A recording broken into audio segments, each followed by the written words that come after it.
जेता जियो पिंड सब तेरा,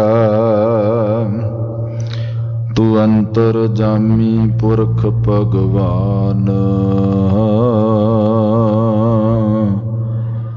दासन दास कह जन नानक, जेहा तू कराए है तेहा हों करी वख्यान। तेरे कवन कवन गुण कह कह गावा, तू साहिब गुणी निधना। तुमरी महिमा बरन न साकों, तू ठाकुर ऊच भगवाना। तुमरी महिमा बरन न साकों, तू ठाकुर ऊच भगवाना।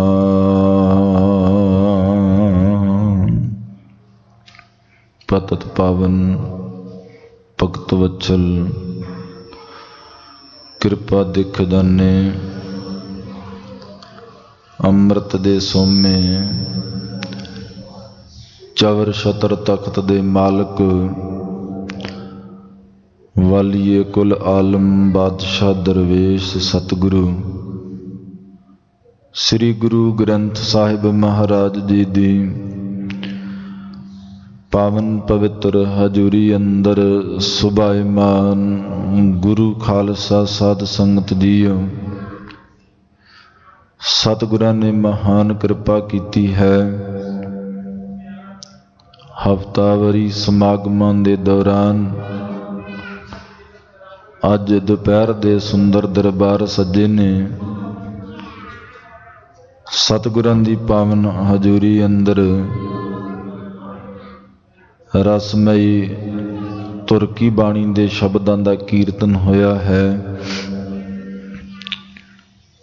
कल युग मह कीर्तन प्रधाना, गुरमुख जपिया लाए ध्याना। जो जो सुनै कथा अर कीर्तन, ताकि दुर्मत नास दे महवाका अनुसार। ऐसा कीर्तन कर मन मेरे, इहां ऊहां काम जो तेरे। सतगुरां ने सुभागा समा बख्शिश कीता। वड्डियां भागां दे नाल सत संगत दीयां घड़ियां प्राप्त होईयां। सतगुरां दी निੱघी गोद अंदर बैठ करके हर जस श्रवण करन दा इह सुभाग मिलिया है। दरबार दीयां हाजरियां परदे होए रसना दी सांझ बनाइए और निरंकार करतार नूं चेते करदे होए रसना तो बुलाओ। वाहिगुरू जी का खालसा, वाहिगुरू जी की फतेह। सतगुरु साहिब जी दे पावन बचन हन। प्राणी तू आया लाहा लैण, लगा कित को फकड़े, सब मुकदी चली रैण। कदे ये जीवन बचपन दे विच सी, हथों हथ नचाईए जो जसदा करकान। छोटी जी बालक अवस्था दे विच हथों हथी कदी किसे दी गोद कदे किसे दी गोद खेडदा, इस नूं नचाउंदे टपाउंदे कुदाउंदे हसाउंदे खिलाउंदे। कदे ये अपने आसरे ते होया, आप तुरन लग पिया। बोलन दी समर्था मिली, बोल के आवाज़ां मारन लग पिया। फिर कुछ करन दी समर्था मिली, फिर एक काज विहारां च लग गया। इन्ना अगे वध गया, जिंदगी दे विच कोई पड़ा न मिलिया जिथे इस दे जीवन नूं किते टिका आ सके।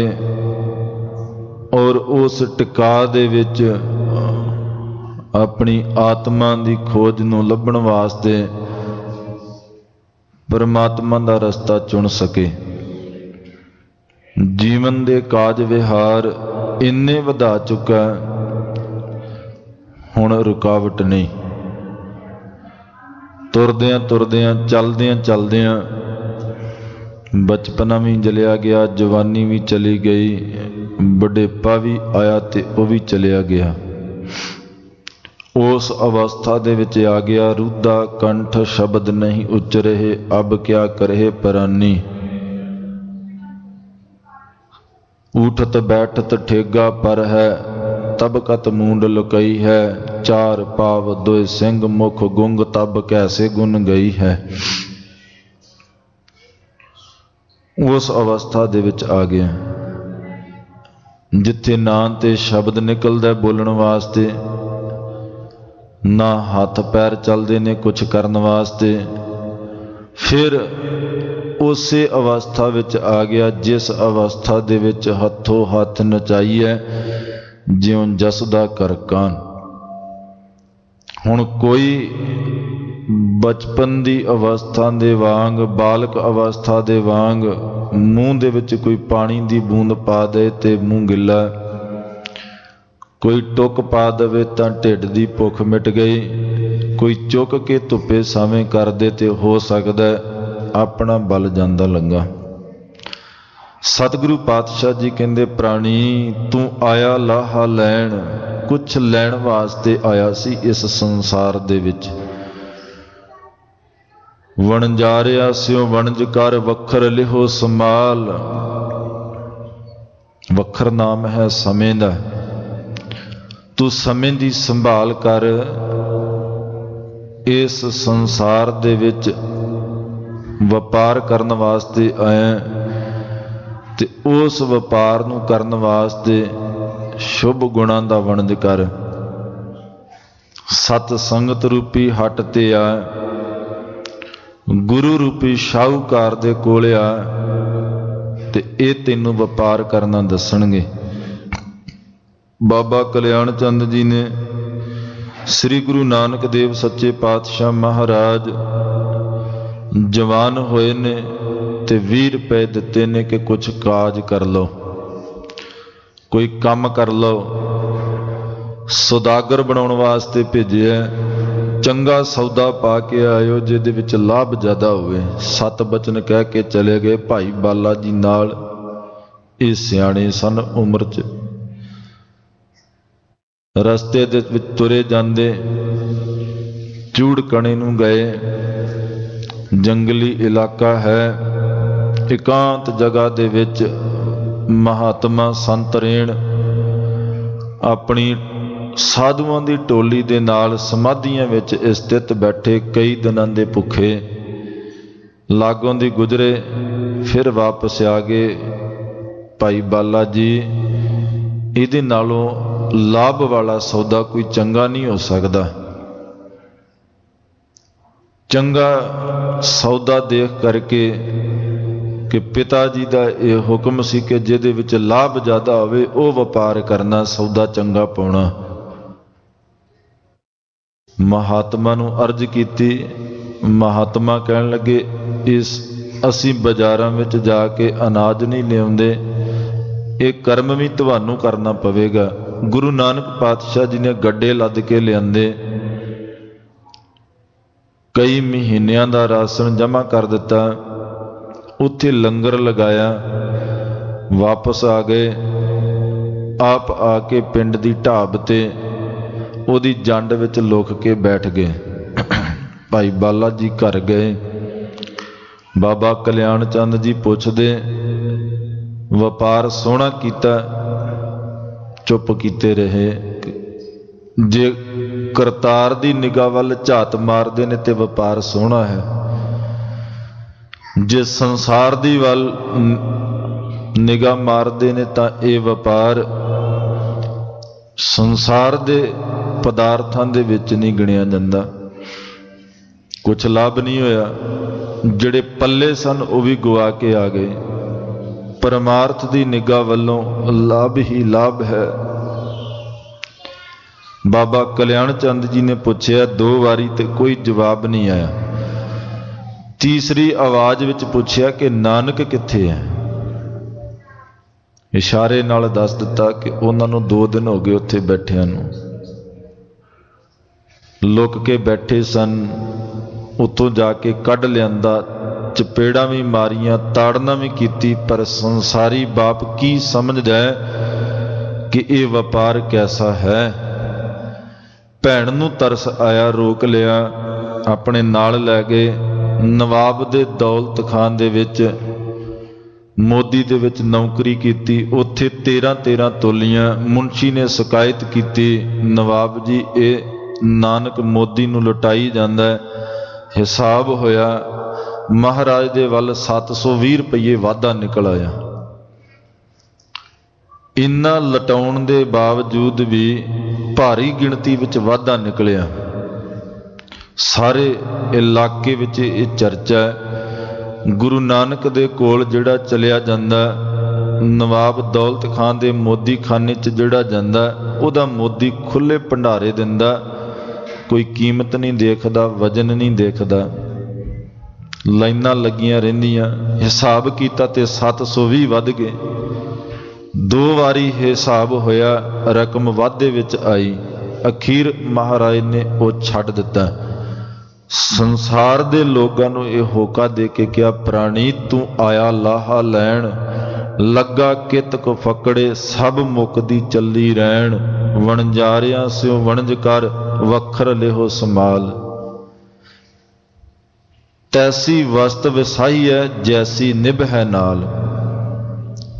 उहदा वणज कर, जिहड़ी वस्तु दा व्यापार करना वो वस्तु तेरे नाल निभ जावे।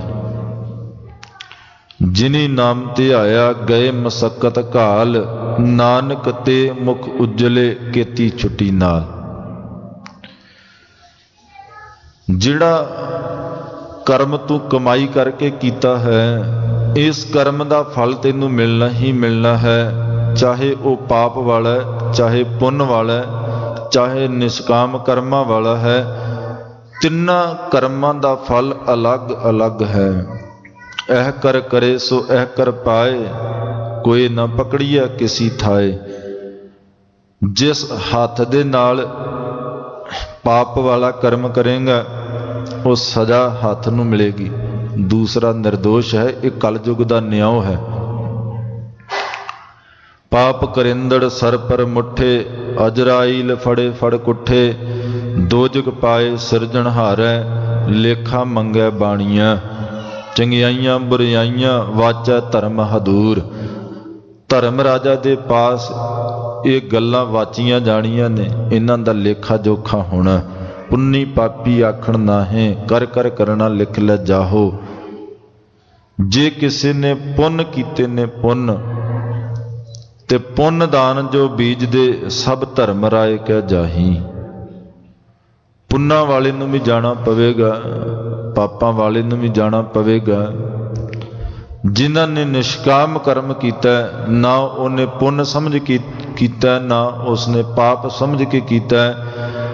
अंदर हिरदे दे कोई कामना नहीं है, कामना तो रहत हो के, इच्छा मुक्त हो के, कोई मंग नहीं है। ते वो कर्म कमा लिया, पर उपकार किया, किसी का भला किया, भुखे नूं रोटी दे दी, नंगे नूं कपड़ा दे दिता, ना छत वाले नूं कोई कोठा बना के दे दिता। कोई ना कोई कर्म भलाई वाला किया, उहदे विच कोई इच्छा नहीं है। अपनी अपणत छड्ड के कीता, अपना वडापन छड्ड के कीता है, उत्थे निष्काम है। ते निष्काम कर्मां दे विच परमेश्वर दी प्राप्ति दा फल है। पुन्नां दा फल होवेगा शुभ कुल जन्म, भूपत भोग भोग अपत। श्रेष्ठ कुल दे विच जन्म हो जावेगा, सोहना सुनखा शरीर मिल जावेगा, अरोग देही मिल जावेगी। राजियां महाराजियां वाला जीवन दे विच पदार्थां दे भोग भोगण वास्ते मिल जाणगे। उज्जवल मत मिल जावेगी, बुद्धि तीखण होवेगी, सोच लंबी होवेगी। ये 7 प्रकार दा फल पुन्नां दा है। ਜਿਨੇ ਪੁੰਨ ਕੀਤੇ ਹੋਣਗੇ।